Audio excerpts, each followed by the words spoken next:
Welcome our channel achievers foundation classes. Friends, अभी तक हमने क्लास 10th में इलेक्ट्रिसिटी चैप्टर पूरा स्टडी कर लिया, लेकिन उस चैप्टर में कुछ ऐसे पॉइंट्स हैं जहां निश्चित ही आप लोगों को डाउट्स ज़रूर आते होंगे। तो आज हम एक समरी क्लास ले रहे हैं और इस समरी क्लास के साथ हम कुछ पॉइंट भी डिस्कस करेंगे जिसको आपको अपने माइंड में रखना है, जो इस चैप्टर को बहुत ही ईजिली हर जगह आपको समझने में मदद करेंगे। ओके, तो एक समरी क्लास के तौर पे हम देखेंगे कि हमने क्या क्या टॉपिक स्टडी करे, उनमें कौन से की पॉइंट्स हैं जिनको हमें ज़्यादा ध्यान देना होता है। साथ ही साथ न्यूमेरिकल की भी बात करेंगे। ओके, तो चलिए स्टार्ट करते हैं। तो जैसा कि हमने इस चैप्टर में सबसे इंपॉर्टेंट चीज़ पढ़ ली थी, चार्ज। ठीक, इलेक्ट्रिसिटी की स्टार्टिंग चार्ज से थी, तो आपको चार्ज में क्या याद रखना है, जो भी चार्ज के बेसिक प्रॉपर्टीज़ थे, जो भी फंडामेंटल्स थे, वो हम इसकी पहले वीडियो में डिस्कस कर चुके हैं। लेकिन हमें इसमें से याद क्या रखना है, तो आपको चार्ज में से बेसिक चीज़ें याद रखनी है कि चार्ज जो होगा मोस्टली हमारा इलेक्ट्रॉनिक होगा। इलेक्ट्रॉनिक चार्ज की ही बात ज़्यादातर हम कहते हैं और इसकी एक न्यूमेरिकल वैल्यू होती है, फंडामेंटल वैल्यू होती है, जो सब जगह मौजूद है। ये होती है 1.6 × 10⁻⁻19 कूलम। ओके, ये प्लस माइनस, प्रोटॉन के लिए प्लस और इलेक्ट्रॉन के लिए माइनस साइन आता है। तो जनरली किसी भी मटेरियल में चार्ज इंड्यूस्ड होने में हम इलेक्ट्रॉन के मूवमेंट को ही जिम्मेदार ठहराते हैं। तो चार्ज हमारा इलेक्ट्रॉन का। अब जिसने चार्ज दिया है, जिसने डोनेट किया, ओके, वो बन जाता है पॉजिटिव, और जिसने गेन किया वो हो जाता है नेगेटिव। ये हमें ध्यान रखना है। ओके, सारी प्रॉपर्टी आप जानते हैं। इसमें और क्या क्या बातें थी, ये सब एडिशन रूल को फॉलो करते हैं, सम किया जाता है, कंजर्वेटिव है, तो इनकी बातें हम नहीं देखेंगे। और जब हमने चार्ज को डिस्कस कर लिया तो एक नई प्रॉपर्टी हमें इसके बारे में पता चली। जब चार्ज कहीं फ्लो होता है तो एक नई क्वांटिटी हमें देखने मिलती है, वो होता है करंट। ओके, ये करंट बहुत ही इंपॉर्टेंट फैक्टर है और हमने देखा कि जितनी फास्टली चार्ज कहीं फ्लो करेगा करंट उतना ज़्यादा ही होगा। इसको अगर हम देखें तो कुछ ऐसे समझ सकते हैं कि सोचिए हमारे पास एक पाइप है और इस पाइप में से कुछ छोटे छोटे बॉल्स हम यहाँ सप्लाई कर रहे हैं।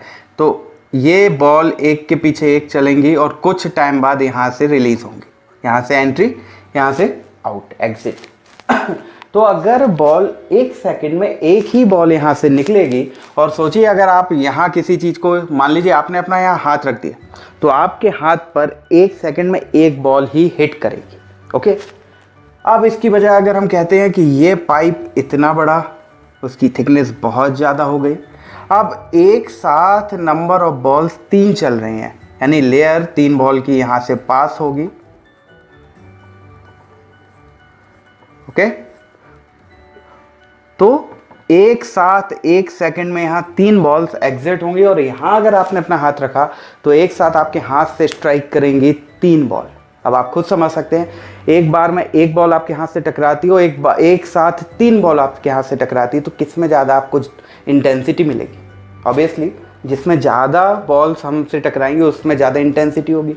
यही बॉल्स हमारे चार्ज हैं और जितनी फास्टली ये स्ट्राइक करते हैं, यही वैल्यू है हमारा करंट की वैल्यू। यानी जितनी तेज़ी से एक साथ नंबर ऑफ चार्जेस होंगे उतनी वहाँ करंट की वैल्यू ज़्यादा होती है। तो हमें बस याद रखना है I = Q/T, charge per unit time. बाकी डेफिनेशन, बाकी प्रॉपर्टीज सब हम वीडियो में देख चुके हैं, तो आप चाहें तो उस लेक्चर को दोबारा देख सकते हैं। तो यहाँ तक आ गए, हमने करंट इंट्रोड्यूस किया। अब जब करंट इंट्रोड्यूस कर रहे हैं तो यहाँ करंट क्यों बन रहा है? Due to flow of charge. लेकिन चार्ज एक ऐसी प्रॉपर्टी है जो फिजिकल होते हुए भी हम उसे नॉर्मली देख नहीं सकते। ये मटेरियल की प्रॉपर्टी है, बहुत ही माइनर पार्टिकल है, लेकिन फिजिकली तो हमें दिखाई नहीं दे रहा। तो चार्ज के फ्लो की बात हो रही, तो हम उसको फ्लो कैसे करेंगे जब ये फिजिकल नहीं है, इसकी कोई आप साइज नहीं जानते, आपकी पहुंच से दूर है, तो ऐसा तो है नहीं कि आप इसको खींच के ले जाएंगे। फिर भी इसको फ्लो कराना है तो इसको फ्लो कराने वाला कोई फैक्टर यहाँ जरूर है, और उसी फैक्टर को हम बोलते हैं पोटेंशियल।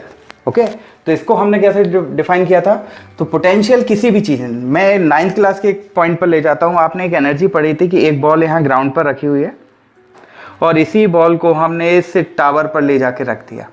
अब इसको यहाँ से रिलीज करेंगे तो ये बॉल यहाँ आके टकराएगी। सोचिए अगर ये टावर इतना छोटा होता, यहाँ से यही बॉल रिलीज करते तब भी वो ग्राउंड पर टकराती, लेकिन किस केस में टकराने की स्पीड ज़्यादा होती, किस में इंटेंसिटी ज़्यादा होती, तो आप तुरंत जवाब देते जिसकी हाइट ज़्यादा है।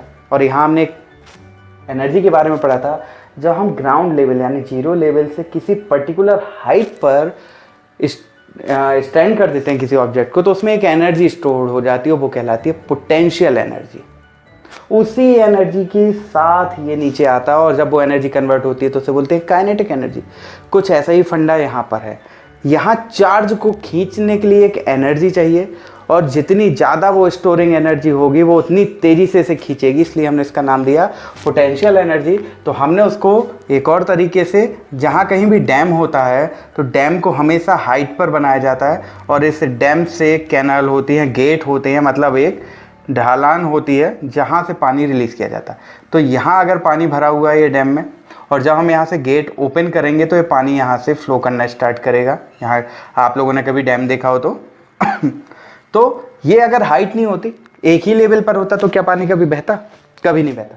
ये हाइट जो हमने इसको दी ग्राउंड लेवल से, ये वाली हाइट, इसी ने इसने क्या किया, इसमें पोटेंशियल एनर्जी यहाँ पर इन्वॉल्व हो जाती है और उसी एनर्जी से पानी बहता है। तो फिर से हमारा ये एनर्जी का कॉन्सेप्ट हर जगह आ रहा है। तो जहाँ कहीं भी हमें फ्लो कराना है तो एक होगा हायर एनर्जी लेवल और एक होगा लोअर एनर्जी लेवल। और एनर्जी का नेचर कैसा होगा? हाई से लो की तरफ फ्लो करने का। बिल्कुल यही कॉन्सेप्ट चार्ज के भी लिए लगता है। और हम चार्ज को क्या करते हैं, चार्ज को भी हाई और लो एनर्जी लेवल पर रखते हैं, ठीक है। या एक है चार्ज के बीच डिफरेंस क्रिएट कर देते हैं, तो उसका भी नेचर क्या होगा, हाई से लो की तरफ भागना। और जो हाई और लो का ये डिफरेंस है, इसको हम बोलते हैं प्लस और माइनस का डिफरेंस। जितना बड़ा हम प्लस रखेंगे, जितना बड़ा माइनस रखेंगे, उतना ज़्यादा इनके बीच डिफरेंस होगा। सपोज मैथमेटिकली देखें तो ये है प्लस का 10, ठीक। अब आप समझिएगा इसको। मान लो ये कहते हैं कि ये आपका 5 होता, दोनों के बीच डिफरेंस 5 का। फिर अगर ये आपका 2 होता, दोनों के बीच का डिफरेंस 8। अगर ये 0 होता, दोनों के बीच का डिफरेंस 10। और सोचिए अगर ये -2 होता तो दोनों के बीच का डिफरेंस माइनस है ये वैल्यू, तो दोनों के बीच का डिफरेंस 12। जितनी नेगेटिव वैल्यू यहाँ बढ़ाते जाएंगे, डिफरेंस यहाँ क्या हो रहा है, बढ़ता जा रहा है। -10 + 10, यहाँ इन दोनों के बीच का डिफरेंस मीन्स 10 माइनस -10 क्या बन रहा है यहाँ, 20। दोनों के बीच का डिफरेंस 20। यही वो वैल्यू है। ये जो डिफरेंस है ये भी इसी डिफरेंस की बात हो रही। बस ये डिफरेंस यहाँ जनरेट होता है। जितना ज़्यादा ये डिफरेंस जनरेट होता है, एक एनर्जी यहाँ आ जाती है जो इसको खींचने का काम करती है, और वही हमारा कहलाता है पोटेंशियल डिफरेंस इलेक्ट्रिसिटी के टर्म में। तो चार्ज उतनी फास्ट यहाँ से फ्लो करेगा। तो ये है पोटेंशियल डिफरेंस। लेकिन अब भी पोटेंशियल डिफरेंस में कई लोगों को कन्फ्यूज़न होगा। आखिर ये एनर्जी की डिफरेंस और पोटेंशियल डिफरेंस की जो डेफिनेशन है, उसमें डेफिनेशन हम क्या पढ़ते हैं इसकी, it is the amount of work done to bring a positive charge या bring a unit charge from one place to another is called potential difference, or if it is bring from the infinity to any region point it is called potential। अब ये definition कुछ अलग है, यहाँ हमने समझा कुछ अलग, तो उस डेफिनेशन को अब हम समझते हैं थोड़ा कि उस डेफिनेशन का मीनिंग क्या है। तो एक्चुअल में होता क्या है कि जहाँ कहीं भी कोई चार्ज होता है उसकी खुद की एक प्रॉपर्टी होती है। सबसे पहले दिन हमने पढ़ा था। और ये क्या करता है, खुद की एक फील्ड बनाता है। अब इसको आप ऐसे समझ सकते हैं कि ये चार्ज नहीं, हमारा एक बल्ब है, और बल्ब जहाँ से जल ऑन करेंगे उसकी रोशनी सभी तरफ हमें मिलेगी।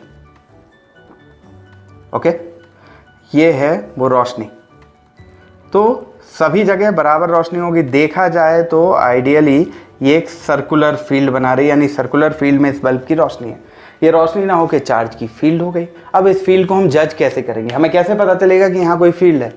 तो हमारे लिए चार्ज के फोर्स और रिपल्सिव नेचर वाला या अट्रैक्शन और रिपल्सिव नेचर वाला कॉन्सेप्ट देखें तो मानिए यहाँ पर एक दूसरा छोटा सा चार्ज ले लेते हैं, वो भी प्लस का क्यू। ओके, हमें पता है लाइक चार्ज एक दूसरे को क्या करते हैं, रिपेल करते हैं। ये प्रैक्टिकल आपने खेल में कई बार किया होगा, छोटे में अगर आपने अब भी मैग्नेट का यूज़ किया होगा, दो मैग्नेट को पास लाते हैं, एकदम से अट्रैक्ट होते हैं। कभी कभी जब उनके पोल सेम कर देते हैं फिर पास लाते हैं तो वो रिपेल करते हैं। बिल्कुल वही बिहेवियर यहाँ देखने को मिलेगा। तो अब इस चार्ज को सोचिए, हम इस यहाँ लाते हैं, अभी इस पर कोई फोर्स फील नहीं होगा। फिर हम इसको यहाँ लाए, अब भी इस पर कोई फोर्स फील नहीं होगा। लेकिन जैसे ही हम इसको यहाँ लाएंगे इस पर एक हल्का सा फोर्स हमें फील होगा। मेरी बात आपको समझ में आ रही होगी। तो जो ऐसा पॉइंट जो किसी पर्टिकुलर फील्ड से दूर होता है या हमारी पहुंच से दूर होता है उसको इन्फिनिटी कहा जाता है। इन्फिनिटी का मतलब ये नहीं कि बहुत ही लार्ज, बहुत ही दूर वैल्यू हो सकता है आपकी पहुंच से दूर 1 मीटर की दूरी हो तो वो भी हमारे लिए इन्फिनिटी कहलाएगा। तो जो हमारी रेंज से बाहर है वो इन्फिनिटी कहलाता है। तो आपको ये नहीं सोचना कि चार्ज को कहीं बहुत ज़्यादा दूर से लाया जा रहा है, ये इसके लिए इन्फिनिटी रीजन कहलाएगा जहाँ से इस बल्ब की रोशनी खत्म, अंधेरा हो रहा है वो इन्फिनिटी है। कहाँ तक? कहीं तक भी हो सकता है। तो इस बल्ब को एज ए एग्जाम्पल लिया, एक्चुअल में चार्ज की फील्ड है। अब इसको ह्यूमन नेचर से देखें। मान लीजिए ये जो चार्ज है ये इस एरिया का बहुत पावरफुल पर्सनैलिटी है, ओके, और इस पर्सनैलिटी का इस पूरे एरिया में काफ़ी दबदबा है, मतलब हर कोई इसकी बात मानता है, ये जो कहेगा वही होना है। तो ये पावरफुल पर्सनैलिटी। दूसरा, ये जो चार्ज है ये इसका दुश्मन है, ओके, माना ये कमज़ोर है लेकिन ये इसको हर्ट करना चाहता है, इसको मारना चाहता है, तो ये एक दूसरे के दुश्मन है। अब ये जो ज़्यादा पावरफुल है ये चाहता है कि इसको इसके एरिया में पकड़ के लाया जाए। तो क्या ये चार्ज यहाँ आना चाहेगा? कभी नहीं आना चाहेगा, यानी ये रिपल्सिव नेचर दिखाएगा। अब इसने क्या किया, इस पावरफुल पर्सनैलिटी ने अपने कुछ आदमी यहाँ भेजे कि जाओ इस चार्ज को पकड़ के यहाँ लेके आओ। यानी कि ये आदमी जाएंगे और इसको धकेलना स्टार्ट करेंगे, इस पर ज़बरदस्ती इसको यहाँ खींचने की स्टार्ट करेंगे, और जितना ये पास आता जाएगा उतना ये रिपल्सिव नेचर शो कराएगा। फिर भी ये पीछे ना जा पाए तो उन आदमियों को क्या करना होगा, और ज़्यादा फोर्स देना पड़ेगा और ज़्यादा एनर्जी देनी पड़ेगी। यानी कि किसी चार्ज को फील्ड में धकेलने के लिए हमें एनर्जी अप्लाई करनी पड़ती है, हमें वर्क करना पड़ता है। इसको पकड़ के इस फील्ड में ले आए, ये ए पॉइंट है, फिर और इसको धक्का दिया, ये इधर आ गया, ये बी पॉइंट है, फिर और इसको धक्का दिया, ये यहाँ सी पॉइंट तक खींच के आ गया। अब जितना ये नज़दीक आएगा ये उतना रिपेलिंग नेचर शो कराएगा, ये तो भागना चाहेगा, लेकिन इन आदमियों को उतनी ज़्यादा ताकत वहाँ देनी पड़ेगी। कुछ ऐसा ही नेचर है यही है, इसको हम क्या बोलते हैं, पोटेंशियल। किस में कितनी दम है, हम कहते हैं ना कि अगर किसी में पोटेंशियल है तो वो ये काम कर पाएगा, ये वही पोटेंशियल है। तो अगर हम उस पोटेंशियल से इसे धकेल रहे हैं तो ये दूर जाना चाहेगा, लेकिन फिर भी हमने उसको धकेल के इस फील्ड में लाए। तो जब हम इन्फिनिटी से किसी रीजन में लाते हैं तो उसको बोलते हैं पोटेंशियल। और जब किसी फील्ड के अंदर एक पॉइंट से दूसरे पॉइंट, यानी ए से बी, बी से सी, अब आप जानते हैं ए पर कम एनर्जी लगानी पड़ेगी, लिए ए से बी तक लाने में ज़्यादा एनर्जी देनी पड़ेगी। सपोज यहाँ 10 थी तो यहाँ 20, उसके बाद बी से सी तक धकेलना है तो और ज़्यादा एनर्जी देनी पड़ेगी, हो सकता है एनर्जी की वैल्यू 50 थी। अब आप देख सकते हैं यहाँ 10, यहाँ 20, 10 का डिफरेंस, और यहाँ सीधा 30 का डिफरेंस, और ज़्यादा एनर्जी देनी पड़ी। ठीक, तो अगर ये चार्ज यहाँ रुका है तो उसको 30 की एनर्जी दे के रोकना पड़ेगा। यही जो एनर्जी का एक पॉइंट से दूसरे पॉइंट के बीच डिफरेंस है, यही क्या कहलाएगा, potential difference. Okay, I think you got my all points. So यही है हमारा पोटेंशियल डिफरेंस। इन्फिनिटी से पकड़ के लाओगे तो पोटेंशियल, और किसी फील्ड में ही एक जगह से दूसरी जगह उसको ले जाओगे तो पोटेंशियल डिफरेंस। एनर्जी हर जगह देनी पड़ेगी लेकिन अलग अलग। यही है हमारा कॉन्सेप्ट पोटेंशियल डिफरेंस।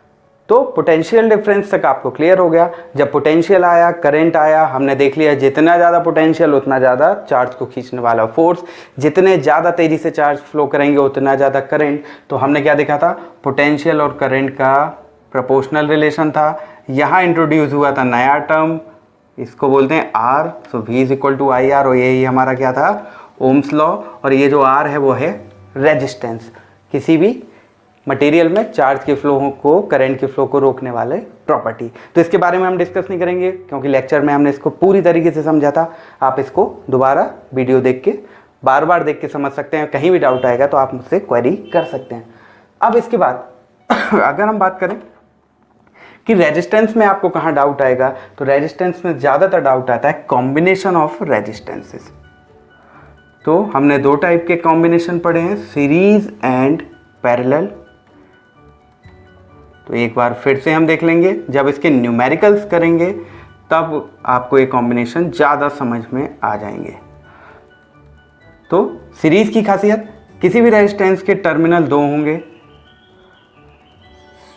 सीरीज में हम क्या करेंगे, एक का पहला टर्मिनल दूसरे का टर्मिनल का पहला, यानी इसको ऐसे समझें, ये इसका पहला और ये दूसरा टर्मिनल, ये इसका फर्स्ट, इसका दूसरा टर्मिनल, ये इसका फर्स्ट और ये इसका दूसरा टर्मिनल। ओके, मैंने डैश साइन लगाया। तो यहाँ से हम देख सकते हैं इसका पहला, दूसरा और इसका दूसरा सेकेंडरी के पहले से जुड़ रहा है। तो यहाँ एक सीक्वेंस बन रहा है। तो यहाँ देखा जाए तो एक साइड फर्स्ट टर्मिनल रह जाता है और जो सबसे लास्ट में रेजिस्टेंस जुड़ेगा उस साइड सेकेंडरी टर्मिनल रह जाता है। बाकी सब एक दूसरे से कनेक्टेड रहते हैं। ये पहचान सीरीज की है। इसको याद रखने के लिए मैंने वाटर के फ्लो का केस बताया था। पानी अगर बह रहा है, रास्ते कहीं डिवाइड नहीं होंगे, तो पानी को सीधा जाना होगा और जितना सीधा ये जाएगा वहाँ हमारा सीरीज कनेक्शन होगा। पानी को हमने रिप्लेस किया था करंट से, इसलिए सीरीज में जो कॉमन होगा वो हमें क्या रखना है, करंट। तो सीरीज में कॉमन था करंट, पैरेलल में तो फिर वही कॉन्सेप्ट, पानी बह रहा है, तीन अलग अलग रास्ते नजर आ रहे हैं, तो पानी डिवाइड हुआ। पानी क्या है हमारा, करंट। अगर करंट डिवाइड हुआ तो दूसरी प्रॉपर्टी कॉमन हो जाएगी। आपको बस ये याद रखना है, इन दोनों में से एक किसी को लेना है। तो करंट डिवाइड तो पोटेंशियल कॉमन, यानी इस टर्मिनल पर और इस टर्मिनल पर पोटेंशियल एक सा होगा। ये हमारा फंडा था। ये दोनों ही पॉइंट हमें याद रखने हैं। रेजिस्टेंस का जो इक्विवेलेंट रेजिस्टेंस हमने पढ़ा था, यहाँ R1 plus R2 plus R3 ये सीरीज का है और ये पैरेलल का। तो यहाँ क्या होगा, आप इसको 1/R के टर्म में लिखेंगे। इसको जब हम न्यूमेरिकल करेंगे तब बहुत अच्छे से कॉन्सेप्ट क्लियर होगा। तो यहाँ तक फंडा था हमारे रेजिस्टेंस का। जब हमने रेजिस्टेंस स्टडी किया तो एनर्जी भी स्टडी किया था और पावर का टर्म भी स्टडी किया था, हीट इफेक्ट देखा था। तो इसके बारे में हम कोई चर्चा नहीं करेंगे, ये सब हम उस क्लास में देख चुके हैं। अब यहाँ सिर्फ दो ऑपरेटर्स रह जाते हैं जिनके बारे में हमें समझना बहुत ज़रूरी है। ऑब्जेक्टिव क्वेश्चन और कुछ 1 या 2 मार्क्स के भी क्वेश्चंस बन जाते हैं। वो ऑपरेटर्स हैं करंट और पोटेंशियल को मेज़र करने वाले। तो मेनली ये जो दो ऑपरेटर्स हैं, तो जो करंट को मेज़र करता है उसको बोलते हैं एमीटर। और एमीटर की खासियत क्या होगी, फिजिकली देखें तो एमीटर आप अगर देखेंगे तो यहाँ पर एक स्केल लगी होती है, निडल होती है, यहाँ कनेक्टिंग पॉइंट होते हैं। बिल्कुल यही कंस्ट्रक्शन आपके वोल्ट मीटर का भी होता है। यहाँ पर रीडिंग पॉइंट होते हैं और ये निडल डिफ्लेक्ट करती है। ठीक है, तो एमीटर और वोल्ट मीटर हमारे ऑपरेटर्स होते हैं। एमीटर के साइन को हम सर्किल में ए बना के रिप्रेजेंट करते हैं और वोल्ट मीटर के साइन को वी से रिप्रेजेंट करते हैं। अब यहाँ इंपॉर्टेंट चीज़ है इनके कनेक्शन, तो इसको समझिएगा। एमीटर का काम है किसी भी सर्किट में कितना करंट फ्लो हो रहा हो। तो एमीटर का काम है किसी भी सर्किट में फ्लो होने वाले करंट को मेज़र करना और डिटेक्ट करना, जबकि वोल्ट मीटर का काम है पोटेंशियल डिफरेंस को मेज़र करना। तो इस कॉन्सेप्ट को समझेंगे। जब हम चाहते हैं कि कितना करंट किसी सर्किट में फ्लो हो रहा है, ये हमारा वायर है ये प्लस से और माइनस से इसको कनेक्ट किया है, करंट फ्लो होगा इसमें। और आपको वैसे याद रखना है अभी ऑब्जेक्टिव के लिए कि करंट की डायरेक्शन और चार्ज की डायरेक्शन अपोजिट होती है। जहाँ चार्ज फ्लो करेंगे करंट अपोजिट डायरेक्शन में होगा। जनरली हमने रूल बना लिया कि current plus two minus flow करता है, लेकिन इसको हम डीप कॉन्सेप्ट को बैटरी में फिर कभी समझेंगे। तो करंट इसमें फ्लो हो रहा है कितना करंट फ्लो हो रहा है, अब हम ये कैसे समझेंगे। तो इसके लिए हम करते क्या है, इस एमीटर को इसी के साथ सीरीज में जोड़ते हैं। क्यों? हम चाहते हैं कितना करंट इसमें से गुजरा।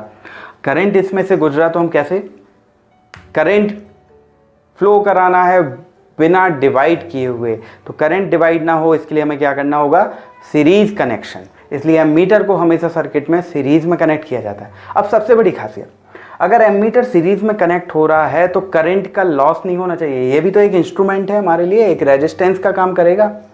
तो एमीटर को हम सीरीज में कनेक्ट करेंगे क्योंकि हम चाहते हैं कि करंट का फ्लो मेजर करना है। तो करंट कहीं डिवाइड ना हो। करंट कब डिवाइड नहीं होगा, जब पूरा कनेक्शन सीरीज हो। अब अगर हमने यहाँ इसको सीरीज में कनेक्ट किया है तो हम ये भी जानते हैं कि ये एक तरीके से लोड का काम कर रहा है, एक रेजिस्टेंस का काम कर रहा है। ये करंट को क्या कर सकता है, डाउन कर सकता है। तो फिर एक्चुअल में करंट की वैल्यू कैसे मेजर करेगा? तो इसके लिए इसकी एक आइडियल सिचुएशन है जो ऑब्जेक्टिव क्वेश्चन में बहुत काम करती है। एमीटर को सीरीज में कनेक्ट किया जाता है, साथ ही साथ इसका जो रेजिस्टेंस होगा वो आइडियली, प्रैक्टिकली देखिए कभी कोई रेजिस्टेंस जीरो नहीं होने वाला, आइडियली इसका रेजिस्टेंस जीरो होगा, यानी ये करंट का लॉस बिल्कुल भी नहीं कराएगा। लेकिन प्रैक्टिकली करंट का बहुत ही माइनर सा लॉस जरूर होता है। तो हमें क्या याद रखना, आइडियल कंडीशन एमीटर का रेजिस्टेंस ज़ीरो, उसका कोई रेजिस्टेंस नहीं। और ये कैसे कनेक्ट होगा, ये होता है सीरीज में कनेक्टेड। अब बारी आती है वोल्ट मीटर की। तो वोल्ट मीटर का काम है दो टर्मिनल के बीच पोटेंशियल डिफरेंस मेज़र करना। तो यहाँ प्लस है, यहाँ माइनस है, पोटेंशियल डिफरेंस जरूर होगा। कितना पोटेंशियल डिफरेंस यहाँ आ रहा होगा ये हमें कैसे पता चलेगा? तो इस पोटेंशियल डिफरेंस को मेज़र करना है, तो पोटेंशियल वर्ड यहाँ आया तो आप समझ जाइए हमें क्या रखना है कि जो एपरेटर्स का हम यूज़ करने वाले हैं वोल्ट मीटर, उसके दोनों टर्मिनल पर पोटेंशियल कॉमन रहना चाहिए। पोटेंशियल का लॉस कभी नहीं होना चाहिए। अब पोटेंशियल का लॉस कब नहीं होगा, जब हम इस एपरेटर्स को यानी हमारे वोल्ट मीटर को पैरेलल में कनेक्ट कर दें, यानी सर्किट के साथ वोल्ट मीटर कनेक्ट होगा पैरेलल में। लेकिन फिर भी थोड़ा समझिए इसको कि अगर करंट यहाँ से फ्लो होता जाता है तो इसको यहाँ से दो रास्ते नज़र आएंगे और वो डिवाइड हो सकता है क्योंकि हमने कॉन्सेप्ट यहाँ पढ़ा है। लेकिन ऐसा क्या हो कि करंट यहाँ जाए ही नहीं, तो करंट का नेचर क्या होता है, याद रखिएगा कॉन्सेप्ट के तौर पे, करंट हमेशा कम रेजिस्टेंस वाले पाथ को एक्सेप्ट करता है, उसको फॉलो करने की कोशिश करता है। सीधी बात है, आपके सामने दो रास्ते दिख रहे हो, एक खराब एक बहुत अच्छी रोड होगी तो आप अच्छी रोड की तरफ जाओगे, खराब वाली की तरफ नहीं। यही नेचर करंट का होता है। करंट अच्छी रोड यानी अच्छा पाथ फॉलो करता है जहाँ कम रेजिस्टेंस हो। तो अब हम ऐसा क्या करें कि करंट यहाँ जाए ही नहीं, इसके लिए एक ही रास्ता है, इसका रेजिस्टेंस बढ़ा दें। कितना? सो आइडियली इसका रेजिस्टेंस इन्फिनिटी, इसका रेजिस्टेंस इन्फिनिटी होगा तो ये करंट यहाँ से बिल्कुल नहीं जाएगा। और जब करंट यहाँ से बिल्कुल नहीं जाएगा तो करंट तो अपना सीधा रास्ता चलेगा और यहाँ पर पोटेंशियल मेजर हो जाएगा। ओके, तो ये बेसिक फंडे थे। तो हमने क्या सीखा, एमीटर का आइडियल रेजिस्टेंस ज़ीरो। क्यों? क्योंकि ये सीरीज में कनेक्ट होता है, ये करंट को ड्रॉप नहीं कराएगा। वोल्ट मीटर का आइडियल रेजिस्टेंस इन्फिनिटी, क्योंकि ये पैरेलल में कनेक्ट होगा, ये करंट को डिवाइड नहीं होने देना चाहता, पोटेंशियल कॉमन रखेगा। तो इस तरीके से ये दोनों कॉन्सेप्ट हमें समझने चाहिए और ये हमारे काफ़ी काम करेंगे। तो यहाँ हमारे इस चैप्टर की जो इम्पॉर्टेंट और कॉन्सेप्चुअल पॉइंट हैं, जहाँ सबसे ज़्यादा डाउट आते हैं, वो हमने यहाँ कवर कर लिए। बाकी आप वीडियो देखेंगे सारे डाउट्स क्लियर होंगे। साथ ही साथ मैं एक शीट इसी चैप्टर की डिस्क्रिप्शन लिंक में ऐड कर रहा हूँ, तो आप उसको डाउनलोड कर सकते हैं। इंपॉर्टेंट क्वेश्चंस की सीट है, आप उसको अपनी प्रैक्टिस के लिए यूज़ कर सकते हैं। नेक्स्ट क्लास में हम इसके कुछ इंपॉर्टेंट क्वेश्चंस और न्यूमेरिकल ड्रॉ करेंगे, खास तौर पर ये कनेक्शन बेस्ड, जहाँ सबसे ज़्यादा कन्फ्यूजन होता है। ओके, तो मिलते हैं नेक्स्ट क्लास में। Thank you.